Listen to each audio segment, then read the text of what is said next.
अखिल भारतीय कायस्थ परिवार की ओर से निरंजन सिन्हा की मृत्यु हुई है, उसके संबंध में विचार विमर्श किए जा रहे हैं। अभी आप देख सकते हैं यहाँ पर सारे लोग इकट्ठे हैं और उसके संबंध में विचार विमर्श किए जा रहे हैं।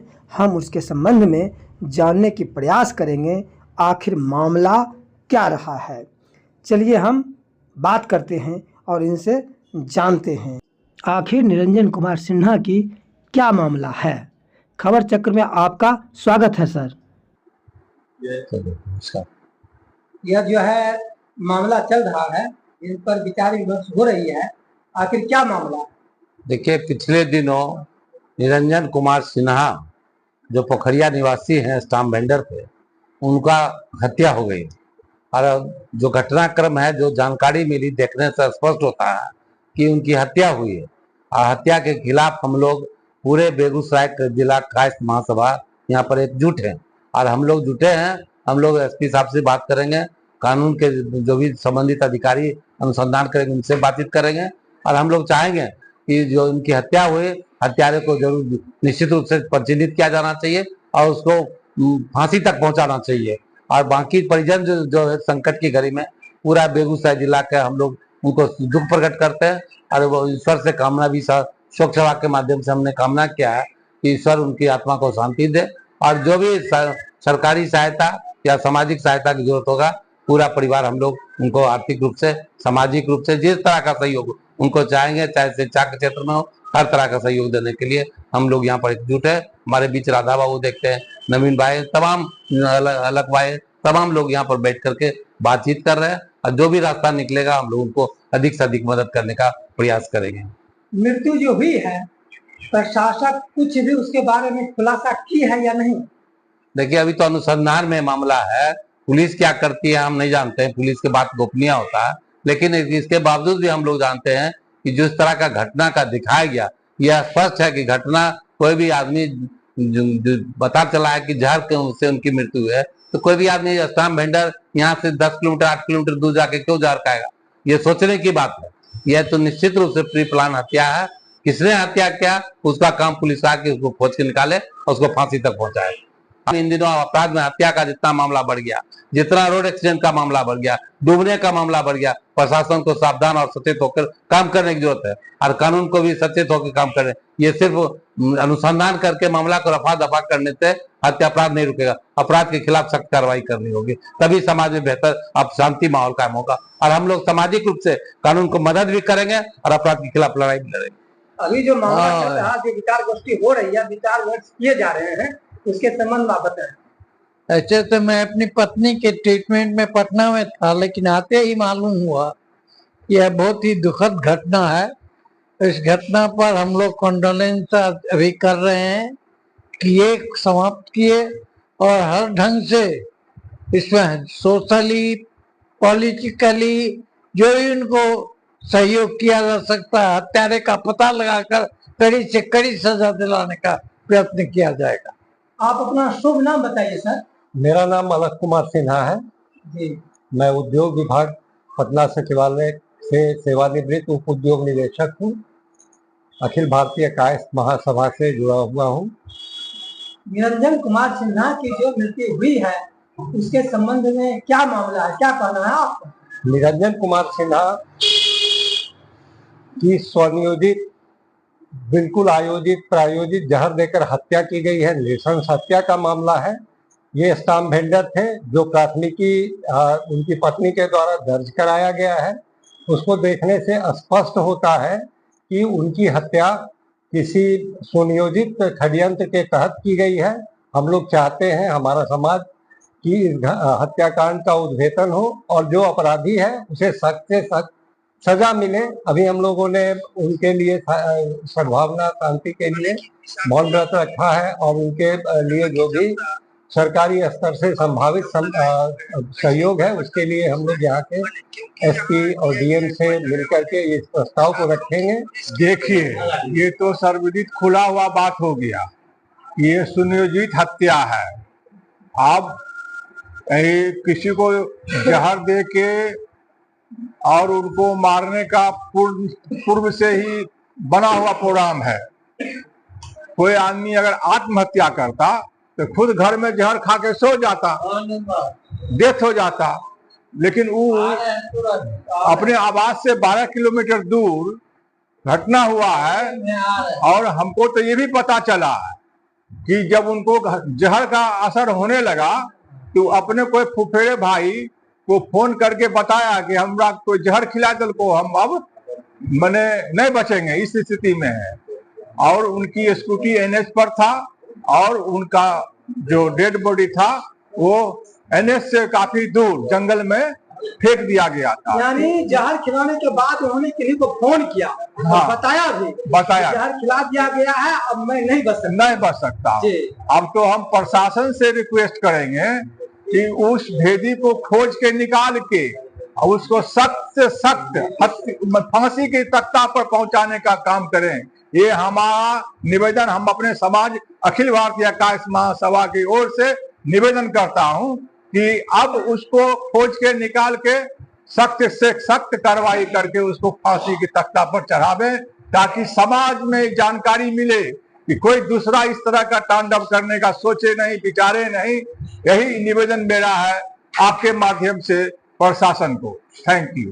बेगूसराय में बड़ी मामला गंभीर होती जा रही है, खास करके जहां तहां हत्या हो रही है। इसी बीच में निरंजन कुमार सिन्हा जी की हत्या हो गई और यहाँ पर विचार विमर्श किए जा रहे हैं, तो इनके संबंध में आपका क्या कहना होगा सर? देखिए, निरंजन जी हमारे बचपन के मित्र रहे हैं। जहां तक मैं व्यक्तिगत रूप से उनको जानता हूं, काफी कूल और हंसमुख व्यक्ति रहे हैं। कभी उनका किसी भी आदमी से कभी झंझट नहीं रहा, ना किसी से लड़े हैं, बल्कि मुस्कुराते ही व्यक्ति है, शांत प्रवृत्ति का व्यक्ति है। ऐसा काम कभी कर ही नहीं सकता। जहां तक पता चला हमको कि इनको फोन करके बुलाया गया यहाँ से 8 किलोमीटर दूर, और वहां बुला के फिर किस चीज का लेन देन हुआ है, क्या हुआ, उनके पीछे अपराधी पड़े। और निश्चित रूप से प्लान वे में उसको बुलाया गया कि जहर दिया गया किसी को 8 किलोमीटर दूर। तो जैसे मारना, अगर अचानक मारना होता तो कोई गोली मार देता है या मार के मार देता है, लेकिन जहर का प्लानिंग बिफोर पहले से किया जाता है। और निश्चित उनके निकटतम लोग भी होंगे साथ में, जिसके साथ वो बैठे होंगे, क्योंकि हर आदमी के साथ कोई व्यक्ति खा पी नहीं सकता है। जब तक मेरे निकटतम लोग नहीं होंगे मैं उनके साथ खा पी सकता नहीं हूँ। मेरे निकटतम लोग होंगे, उनके निकटतम लोग होंगे जिसके साथ वो बैठे हैं और खाए हैं, जिसको उनको जहर दिया वो खा भी लिए, ठीक है। तो बाद में उनको बोल दिया गया, हो सकता है कि जहर गिल हो। ये मामला है जो फोन करके भी बोला गया घर पे कि हमको जहर दे दिया, ये भी मामला आया हुआ है। तो निश्चित ये प्लानिंग हत्या है। इसकी जांच पुलिस, आज तो टेक्निकल जमाना है सर, आज का पूरा मोबाइल सर्विलांस में होता है। मोबाइल के उसके निरंजन जी के मोबाइल के क्षेत्र में कितनी मोबाइल है ये भी प्रशासन को पता होगा। निश्चित रूप से किनको कॉल किया गया, कौन किससे बातचीत किया, सब पता होगा। उसका उस सर्विलांस को चेक करेंगे तो अपराधी निश्चित रूप से निकलेगा और निश्चित ही उसको सजा दिलवाने में कारगर होगा। सरकार अगर प्रशासन चाहेगी तो अपराधी निश्चित जेल जाएगा, नहीं तो चाहेगा मिलाने के लिए। तो आज के समय मिलाने के लिए, केस खत्म करने के लिए प्रशासन भी पड़ा रहता है। हम लोग चाहते हैं कि प्रशासन इसको गंभीरता से ले और इसको अपराधी को निश्चित सजा से जितना बेहतर सजा दे सकता है दे। साथ में हम लोग भी अपने संस्था चित्रकूट महापरिवार से उनके लिए संवेदना व्यक्त करते हैं और उनके लिए सामाजिक रूप से, आर्थिक रूप से जो भी होगा हम लोग कोशिश करेंगे। मदद प्रशासन से भी हम लोग मिलेंगे, उनसे मांग करेंगे कि उनको उनकी सहायता की जाए और अपराधियों को जल्द से जल्द अंदर किया जाए। निरंजन कुमार सिन्हा की मृत्यु के संबंध में आपका क्या विचार है?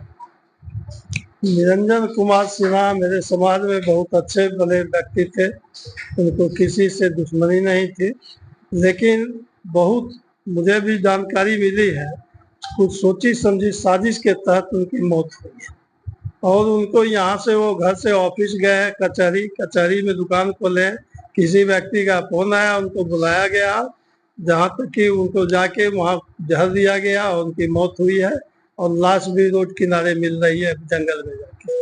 पुलिस को चाहिए, प्रशासन को चाहिए, सर्विलांस के जरिए इस मोबाइल का लोकेशन करके, मोबाइल से ट्रेस करके वो हत्यारा को खोजबीन की जाए। और उनके छोटे छोटे बच्चे हैं परिवार में, उनकी आर्थिक स्थिति बहुत कमजोर है, जिनको कि सरकार की मदद की जरूरत पड़ेगी और प्रशासन उसमें थोड़ा मददगार साबित हो।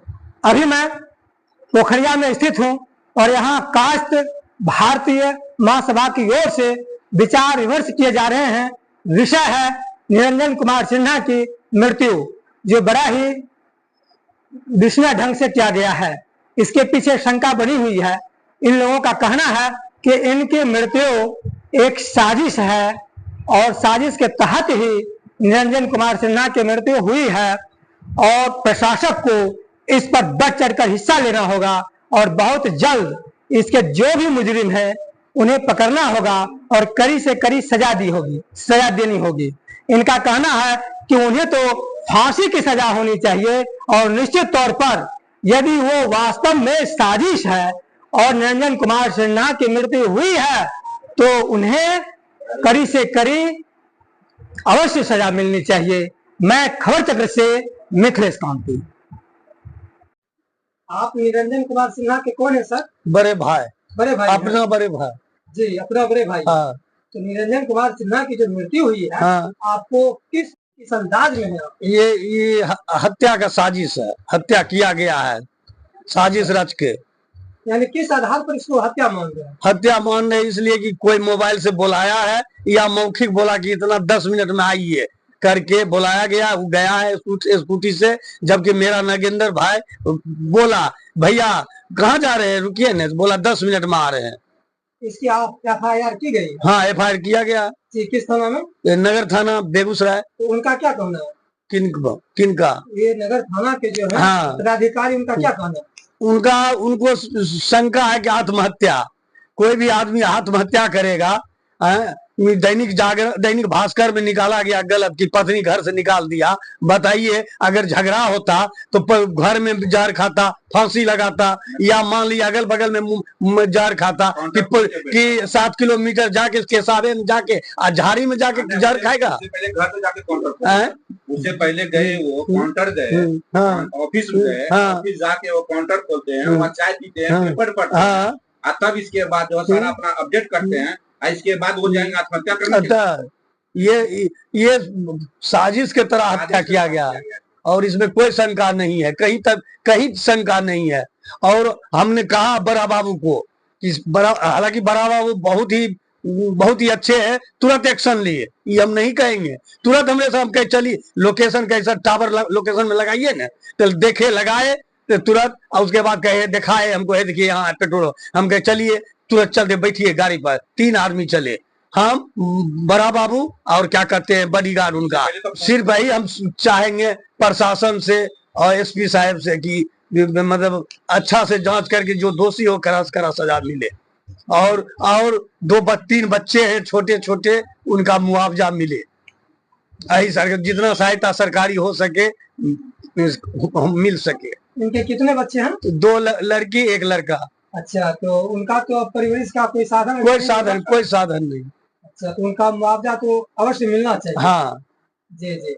और हम चाहते हैं कि जो स्टाम्प का लाइसेंस है गवर्नमेंट का, इनके मान लीजिए कि किसी के नाम से कर दिया जाए, पत्नी के नाम से।